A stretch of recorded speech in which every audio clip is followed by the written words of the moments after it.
Hello again, YouTube. I am trying something new again. I have a screen recorder. I am Shaggy Plays The Tower. And I've decided that I want visuals that aren't my face for this last hour while I'm in my spot in the library. So I'm going to meditate on my thoughts that I've had in the early part of the day. There's probably going to be big chunks of silence while I do this. And what I'll do, because I think I'm recording my background music.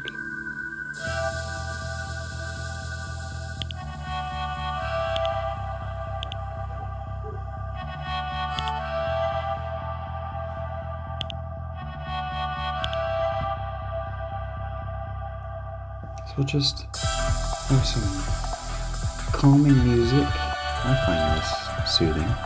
And some repetitive and brilliant visuals. And I'll just, brilliant maybe is the wrong word, but repetitive, and I find them interesting. Simple visuals. And I'm just gonna kind of freeform. Give you a glimpse of what I want to do on my lives that aren't readings.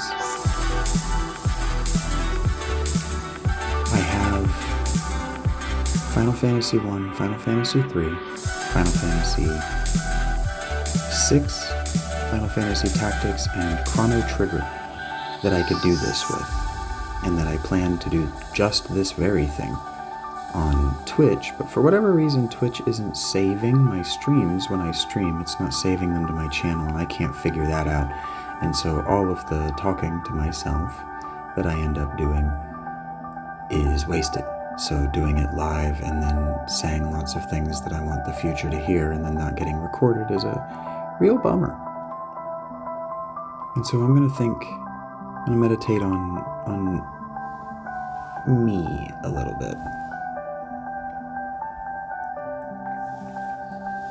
The first thing that you need to know about me is that I'm a person who has come to terms with the fact that whether he is or is not, whether he is in or is not in his end-of-life phase at 37.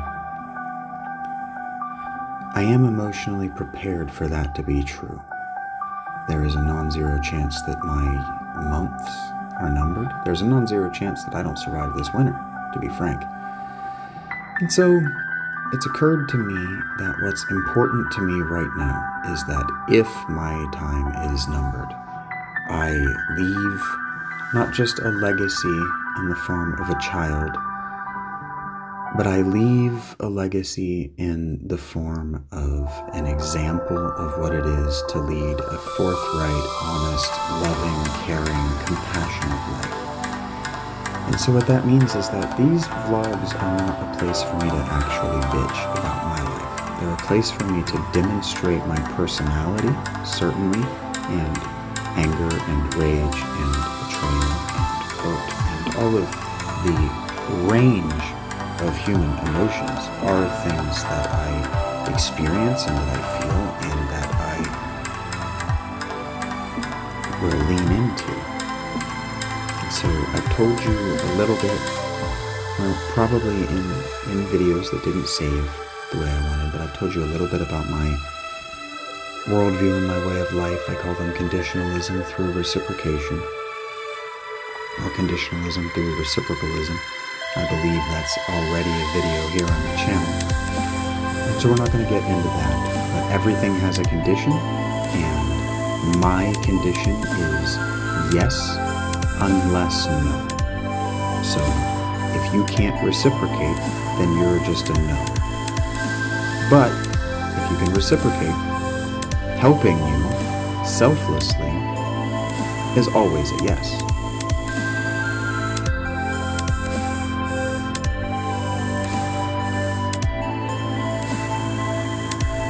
And I'm okay with silences. I'm okay with pauses.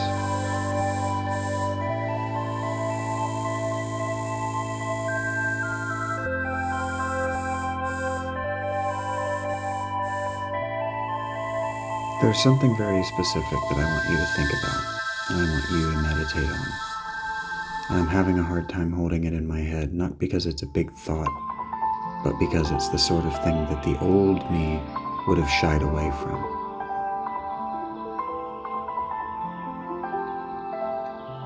So, I think a lot of people think that homelessness, what I'm experiencing, is bad on its own face. That it's bad to accept help from strangers, that it's a drain on civilization to accept help from your government, to expect help from your community. These things make you weak, they make you bad, they make you cancer, almost, cancerous to the community. And I don't know why. I can't figure that out. How being cold and hungry through almost no fault of my own is bad, makes me evil. What, am I getting resources? Is my going to the soup kitchen and eating for free, is it somehow infringing on your ability to do the same thing? And so of course I'm still thinking about, we treat everyone the same. And I talked earlier, and there's something bigger that I want to get to, but I keep blocking it out of my memory. So I was talking earlier about that, about how the small town feel, but the big city attitude, because you've seen what people act like on big cities, or in big cities on television. So you want to imitate what you've seen on television, because humans live by monkey see, monkey do. And I do mean poop. Boom ba dee ba, boom bee dee ba. I like this one. And so I'm not doing what I'm doing, anticipating you to monkey see, monkey follow my actions, because I've seen what happens when I ask for people to be a little bit more like me by imitating my behavior. They get it wrong and they make it my fault, and then they kick me out of the community that I built. And so I'm not putting myself in that situation again, not so easily, not so readily, definitely not so soon. You understand?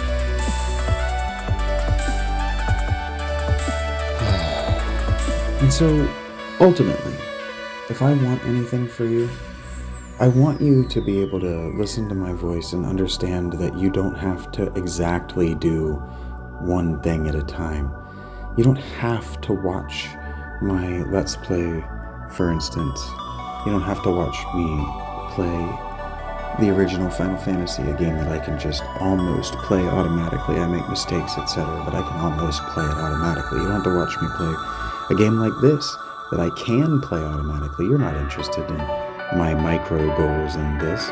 What I want you interested in is my thoughts, and I want you interested in understanding that if you comment, some questions deserve hours of video and answers, and nothing feels better than to have a creator or a creative or an influencer, as what I'm going to look like as an influencer, or somebody who I do want to influence your behavior.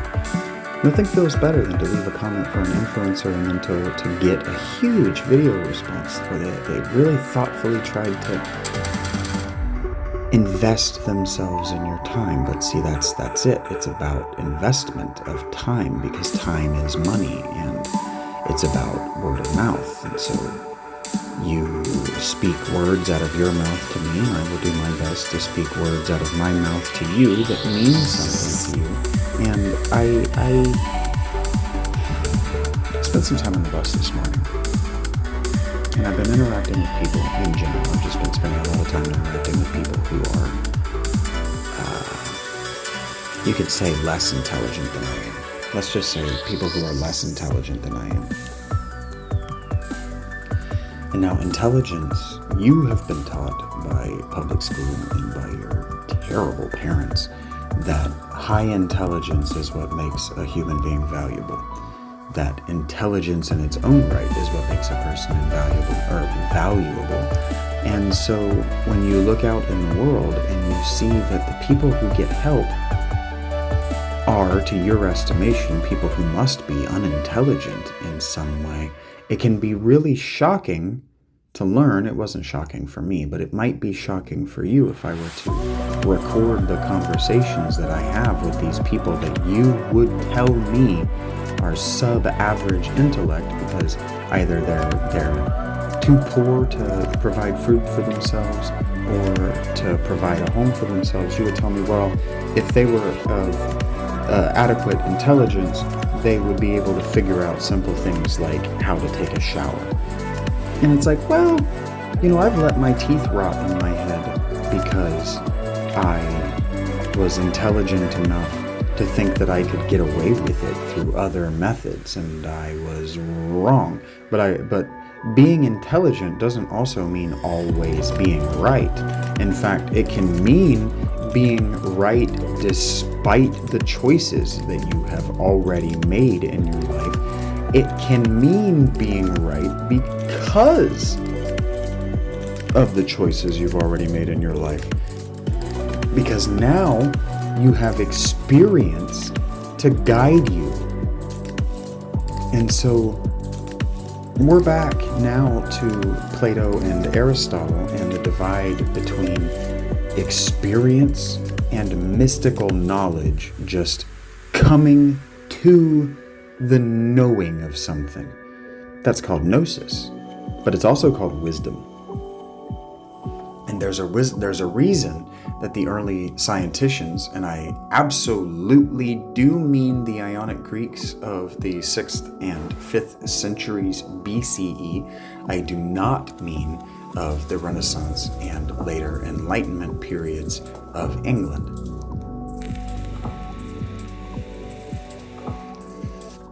But these people were interested in, and what they were devoted to, and what they really cared the most about was how exactly they knew what they knew, and whether what they thought they knew was valid as a form of knowing. Science means knowing. Gnosis means knowledge. And so they seem like the same. Well, they both mean knowing, really. They both mean to know. Scientia as a verb means to know, and gnosis as a verb means to know. But they mean very different kinds of knowing. Science is a kind of certitude. What can we know for certain? Everything else goes into the unknown and unknowable category. And then gnosis is personal opinion, effectively. This is why Thomas Hobbes wrote Leviathan. He wrote the Leviathan to tell you that government and society are a twisting, writhing mass of snakes. And one of the things that he does is show that common sense, knowledge, are possible to actually attain because human beings share information. And what I learned this morning in my conversation about the corruption of Zanesville, Ohio, and the hyper-aggressive nursing and police staff in this city, and there is hyper-aggressive policing and nursing staff in this city. Absolutely. The service staff, the people who are here to provide for you, who are here to help you, who are paid very well to do those things. Those people are hyper-aggressive.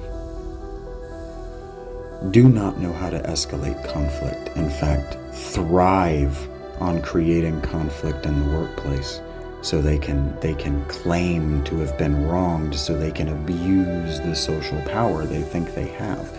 So in this conversation that I had about this, I learned that what you think is stupid is that most people of average or above average intellect just simply don't know what details they need to be listening for.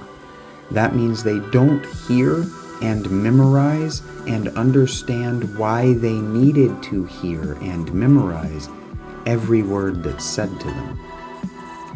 Now, I figured this out in a different context. I figured this out by doing spaces on Twitter and engaging with people deeply and realizing that you can be in a space with someone where you have blown their mind, and the next day they will have forgotten that the whole thing happened because of, drum roll please, this is a good moment in the song, da-ga-dun-dun-dun, because they don't know what to pay attention to, and because of something that I ran across in Job and have already defined for you.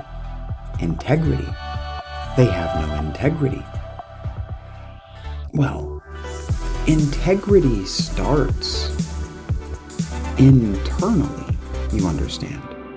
It's the integration of anything into yourself. And so, how do you integrate new information? How do you learn? And how do you change your behavior after you have learned something? How do you stop yourself from making the same mistake twice? Let me ask you a better question. Is not making the same mistake twice a big deal to you? I am pathological about not repeating my mistakes. That's why in my shorts earlier today, and what I want to do is I want to use the shorts to give myself notes to get myself going, and then these long forms to really explore them. What I don't want to do is keep remixing shorts out of these big pieces. Not because people aren't clicking from the shorts into the big pieces. They are. They're not sticking around, but they're clicking in, which means it's going into their history, which means they're telling themselves they're going to get back to me. That's a good start. That's a great start. That means that you've identified that if maybe I'm not an important person, but I have something unique to say, and you'll get back to it. But you're not ready to subscribe and follow because what you keep seeing is me get into things and then not finish them. And what that is about is what I was talking about on my Twitch stream last night that didn't save. I have a lot of plates that I'm spinning. I'm thinking about a lot of things simultaneously. I am not a college student, and like being not a college student, I don't only think about the classes that I'm taking. I don't approach my intellect, I don't approach my knowledge, and I don't approach my spirit in that manner. When I was a child, I've told this story many times in many places, but what I'm telling you is that I've come to a place where I understand I need to repeat myself because you don't know what's important. No matter how many times I tell you it's important you remember that, you're not going to. That's fine. I'm ready to repeat myself. I'll tell this story every day if I have to. Until someone is like, all right, dude, I've heard it enough. I have it memorized. I grew up in an extremely abusive home. I grew up in an extremely confusing religious environment in my home. My father was a devout Adventist, which means that my father was convinced that if he was not, I was the risen Christ. And what that meant is that if he was, he could beat me with impunity.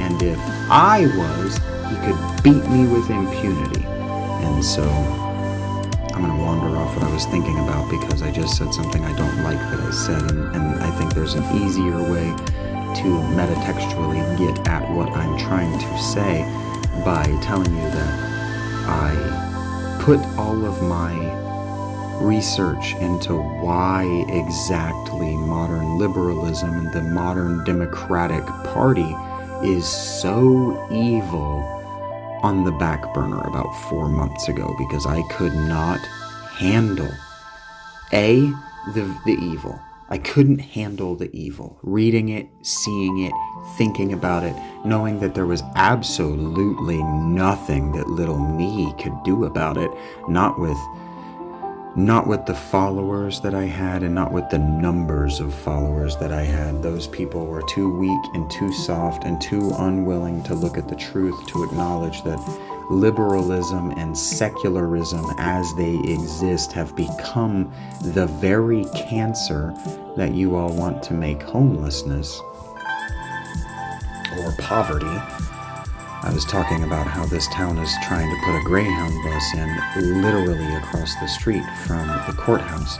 And what that looks like, you can sell to your constituency if you're an evil Democrat, that what that looks like is that your public service buildings, the buildings in which your lawyers and your judges and the most upright members of your civilization live and work from, it looks like what you're doing is you're encouraging travel, even tourism, into your city. But what you are in fact doing, because the image is always the opposite with Democrats. I tell you, propaganda is about presenting an image and then doing the exact opposite if necessary. Hitler explained to you how it works. If you repeat a big enough lie often enough, people will just assume it's the truth because they're too stupid to think about it. And this gets me back to talking to people who have life experience. So I'm listening, actually. I was listening to a couple talk about how they had been mistreated by the local hospital and by the police at that local hospital. In fact, one of them, the female, was naked during their mistreatment and being roughly handled by the nursing staff, a male. And then male officers wanted to roughly handle her while she was in the nude. All of this is iconography. If you were to just make a picture of that and then put it in the door of that hospital, it's iconography of corruption and abuse. The way you treat women, no matter their social status, no matter whether they have all their teeth and all their hair, no matter how old they are, no matter what drugs they use, demonstrates your democracy. It demonstrates how well you actually are a liberal and safe democracy for everyone who's in your city. The way you treat the least of you is in fact reflective of how the best of you think. And the best of you in this language is not the best behaving of you, it's the best living. You understand? It's the hedonism.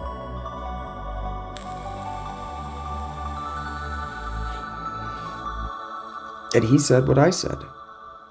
Should have listened. I was just listening to him explain to his girlfriend, who had very little life experience, because women, especially now, especially after the satanic panic of the 80s, and this is what I'm talking about when I'm talking about my very confusing home life. You're going to have to understand that all of these, I approach problems sideways, because if you go against the grain, and with certain tools, like when you go against the grain when you're shaving your face, you're more likely to cut yourself. So I either go with the grain or I just come at it from a different angle, because I'm a fighter and because I played a lot of defense in football, and pursuit angles matter to me.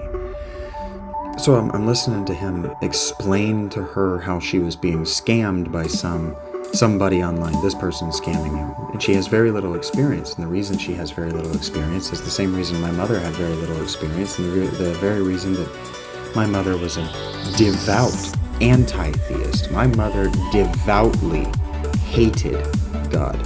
There was no, I don't know if he exists. Oh, my mother believed he existed. My mother even went to church to pray against the people there.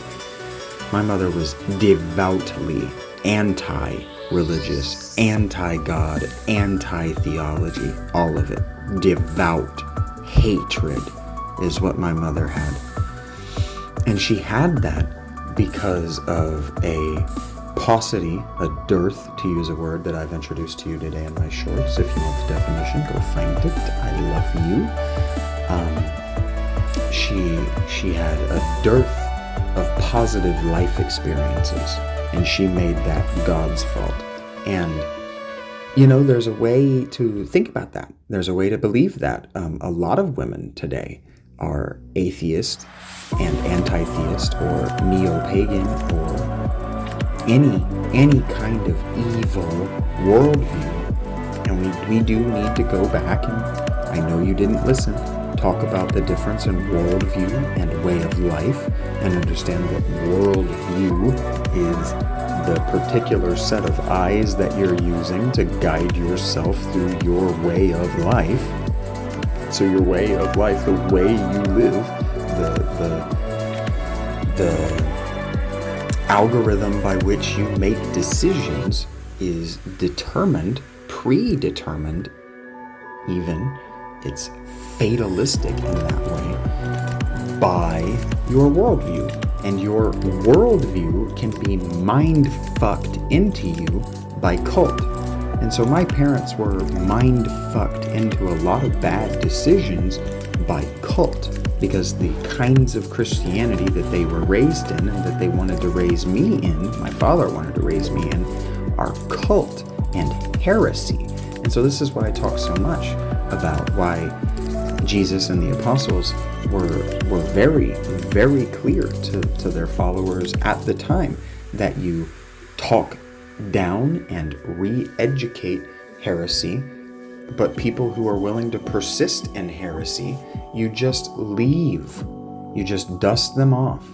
And if you are doing your responsibilities, if you are living an imagistic life in a way that people can identify that you are a follower of the correct God, meaning things like you're not doing the bedroom chamber ritual on teenagers, you're not marrying teenagers, you're not preventing teenage girls from experiencing life, you're not keeping an education away from anyone.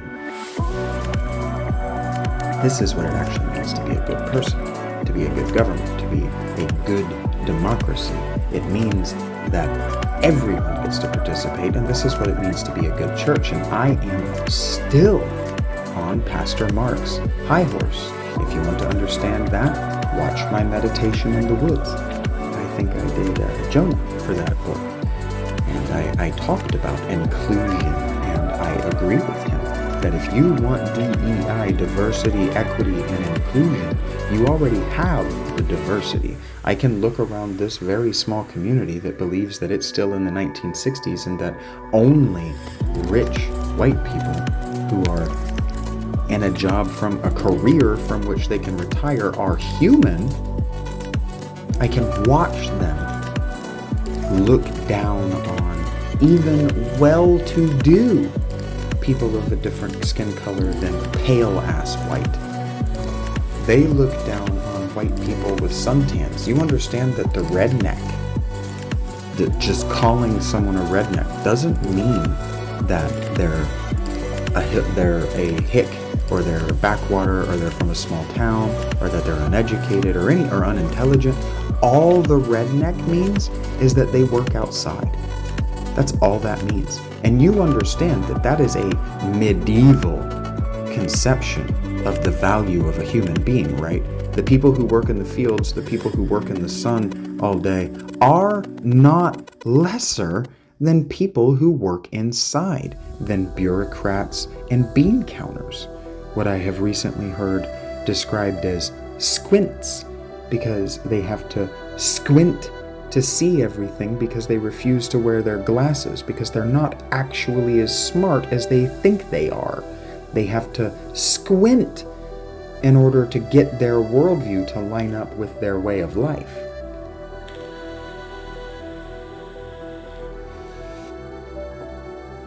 Yeah, I feel good about everything I just said. And so I was watching, I have about 10 minutes before I gotta pack up and leave. So I was not watching. This morning I had very little battery, so what I did is I put on an audiobook and I meditated through the last of the cold until my battery was dead. And then, because God is good, that was exactly enough time for me to catch the bus in the warmth of the daylight and to get here to the library. It did put me in a situation where I was very nearly observed by the landscaper, the lawn keeper, or whatever you want to call that, the guy, landscaper, groundskeeper for Coles, but I don't think he saw me. He didn't act like he saw me, and if he saw me, he looked the other way, and groundskeepers and landscapers aren't truckers, so there's a non-zero chance that if he saw me and looked away, that he's not going to tell anyone. I hope he doesn't tell anyone. I keep telling God that I really like my spot. I really like it a lot, actually.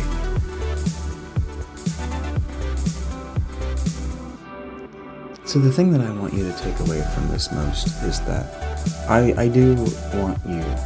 I look at my analytics. I see who's watching. I see that it's people from the ages of 15 to 25 who are clicking my work and then clicking away because I'm not a high-energy cartoon character. I'm never going to be a high-energy cartoon character. Even when I was playing a cartoon character for the internet, my personality is only high energy after I've either eaten or fucked. That's just my character. That's just my personality. Maybe I'm depressive, maybe I'm neurotic, but I am an even-keeled person. This is what I was thinking about on the bus while I was listening to the injustice that this married couple went through at the hands of the hospital and the police. I was thinking about how I am an extremely even-keeled person, and if you have only gotten to know me by tuning into the early work since I transitioned from the Shaggy Dog Philosopher to making shorts, etc. as Philly Alitea, you're going to think that I'm the kind of person who just easily flies into rages, that I'm the kind of person who sees injustice everywhere and makes a big deal about it, because that's what unintelligent, unexperienced people do. But I'm neither unintelligent nor inexperienced. In fact, in large part, I've chosen to be homeless in the specific way that I'm being homeless without pursuing finding work and without pursuing finding an out that a corporation can give me. In fact, putting myself at risk of freezing to death through the winter, and I don't think I will. I think I'll be able, even without donations from followers, I think I'll be able to make it through this. I still have a lot of things I'm working through myself that are in fact status symbols, and that's things like not having ugly, calloused feet, or scarred and tore up hands from poison ivy and thorns as I walk through the bush, or not wearing dirty pants, or not wearing the same pair of underwear for multiple pairs of days. In fact, I haven't worn my boxers in over a week because they got sopping wet. I put them up in a tree to dry, and then it rained all night, and so all of my extra clothes are destroyed. And what I am probably going to do with the rest of my day is go and see if I can find some place to take a shower. Because what you don't understand, and I'm going to say that, and I'm going to keep saying that to you, is that being clean every day is a wealth status symbol. The only people before the middle class explosion of the United States in the 1950s who had access to running hot water were rich people. The only people who had access to bathing regularly were rich people. Now, the Japanese and the Muslim Middle East make a big deal about their public baths, etc., because Rome was really concerned with public baths and people being able to be clean. But that's religious. You understand that that's about religious cleanliness, religious purity. That in the Roman tradition is much more about being allowed to participate in the civilization of Rome regardless of status.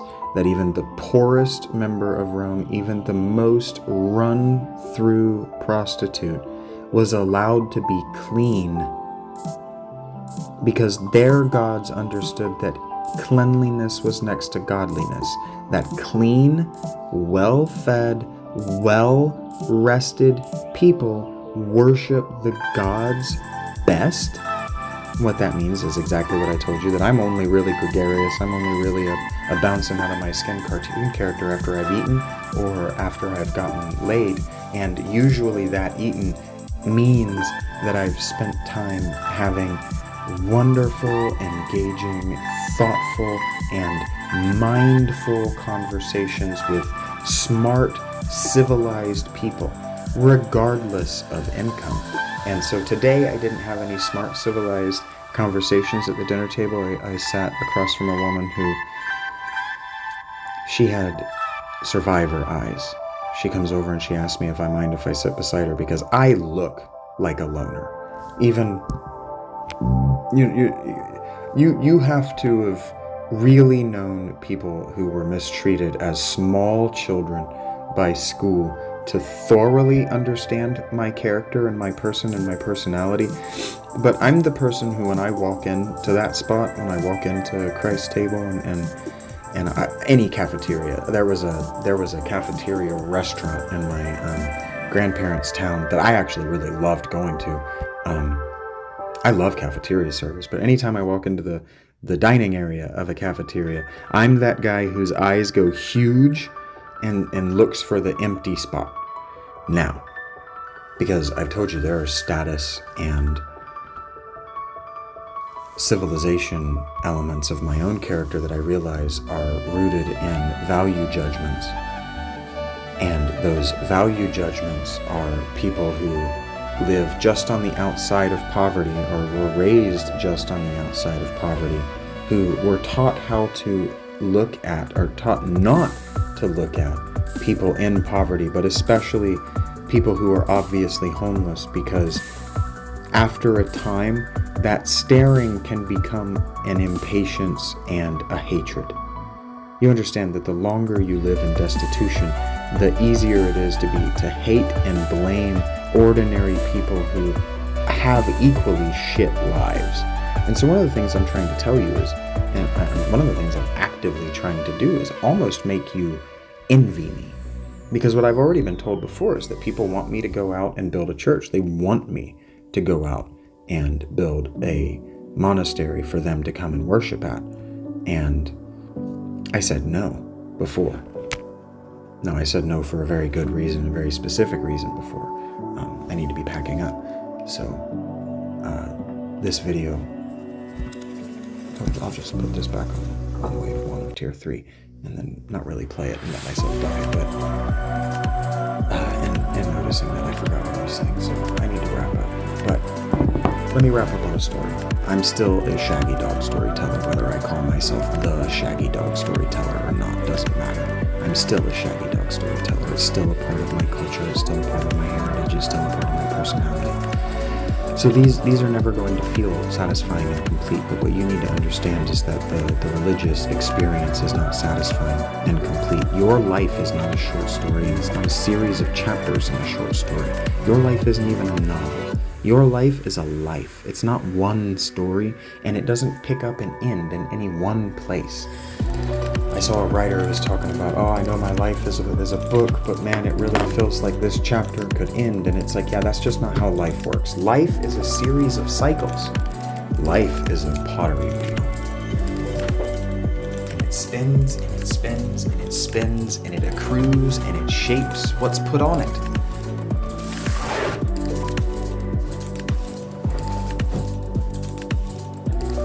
And so I'm going to leave you with a question. A series of questions, in fact.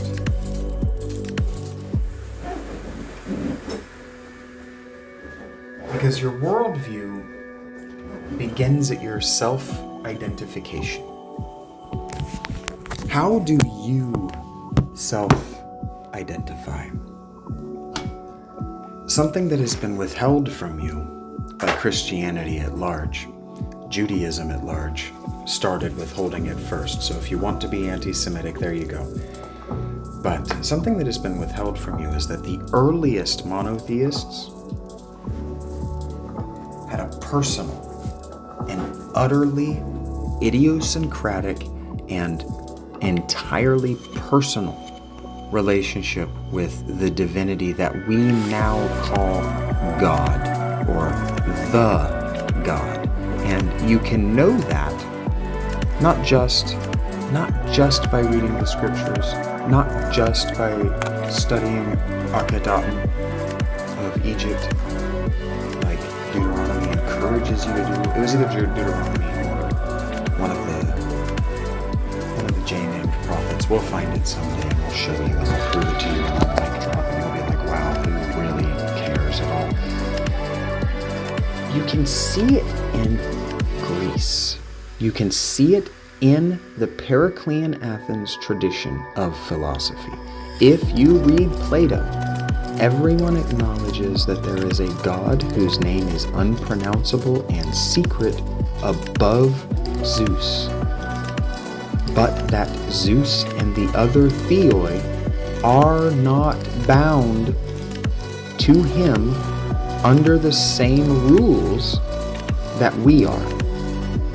You can also find in the Hebrew canon and in Christianity that there used to be a female goddess aspect that was bound in the way that humans are bound to the God, as the Greeks say it.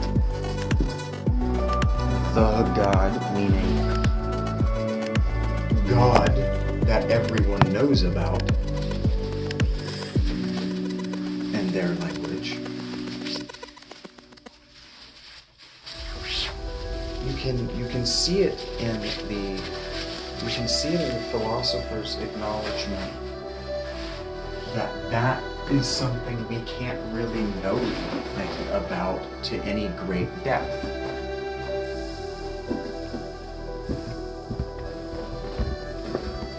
But that goddess was ultimately divorced because God, in the immediate 2 or 3 centuries before Jesus' birth, God divorced us. God said, all right, enough is enough. No more state, the God worship. No more theocracy. That doesn't work. And so it went back to an entirely personal relationship. But then what happened is that entirely personal relationship became exactly the same situation as what, if you study American history, you will find if you look at the 18th and 19th and early 20th centuries.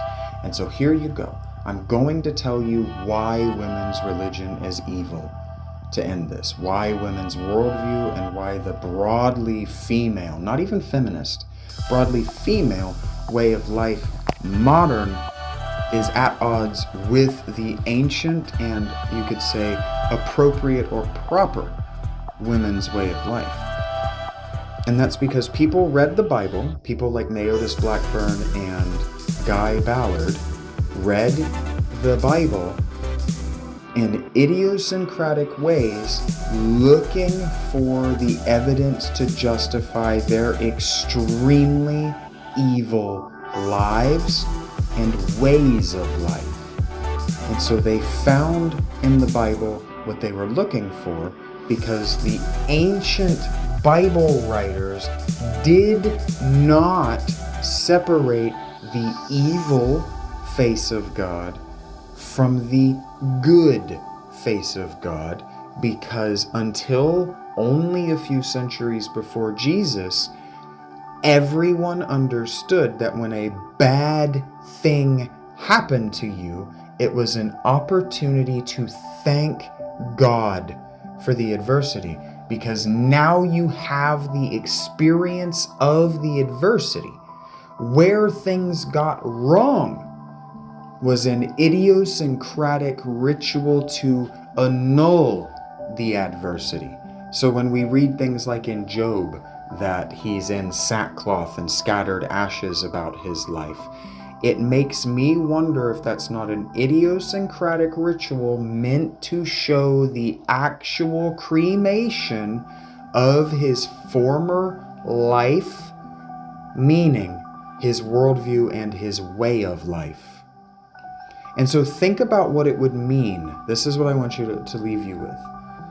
Think about what it would mean to live in the moment, reacting to everything that happens to you as though you are in a walkie-talkie communication with the God of the cosmos at all times.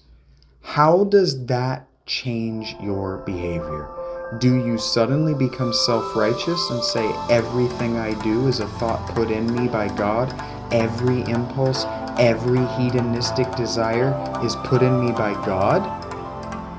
Or do you realize that God is triune in nature, and that one of the things God is doing is testing you for your faith, for your truth? I described to you how that McDonald's table was aletheia because the building could collapse around it and that table would still be there. The problem with theology, the problem with government, the problem with creating a religion out of something as insane as a constitution of a government, out of inventing a religion out of what do they call primary documents that were invented and hoaxed to do evil in the world.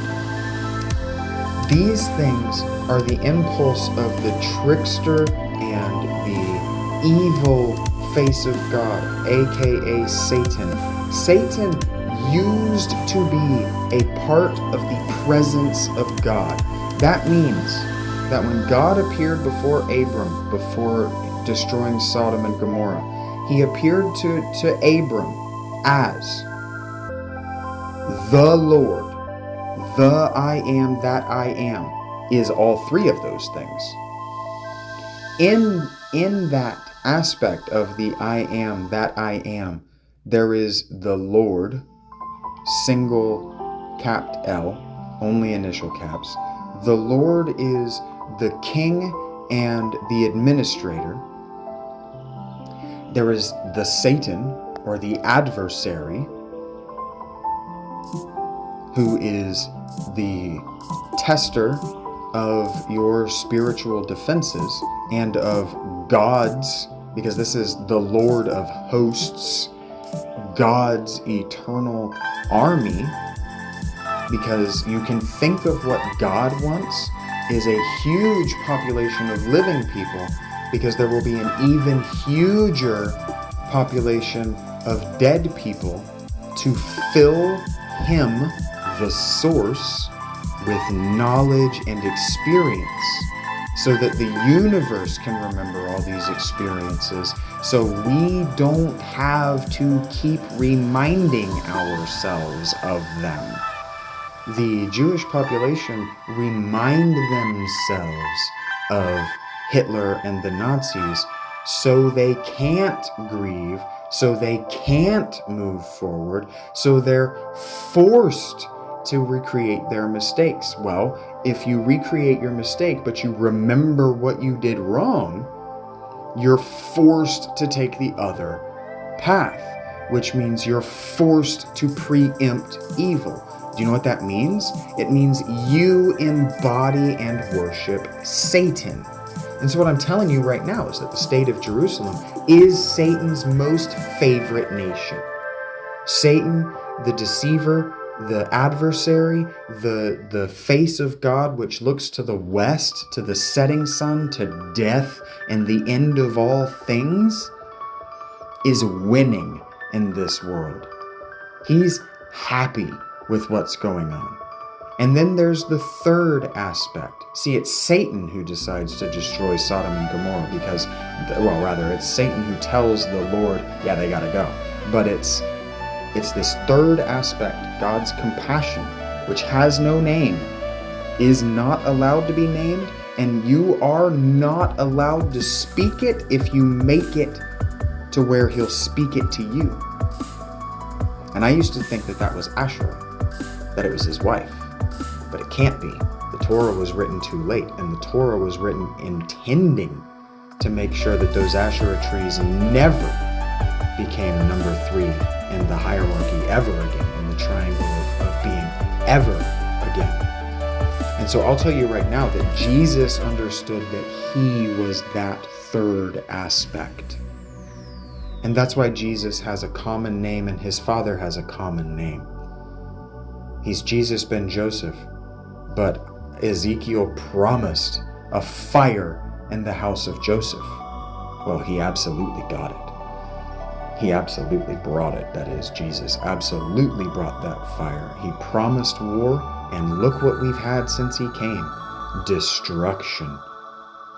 And so what I'm saying to you is that if you are a true believer in the God of the universe, what I want you to do is when you're done watching this today, I want you to it doesn't take long.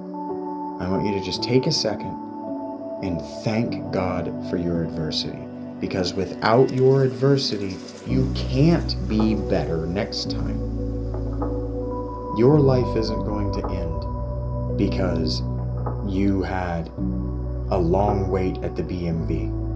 While you're standing there, what you need to do, I'm telling you, what you need to do is be thankful that the BMV is there.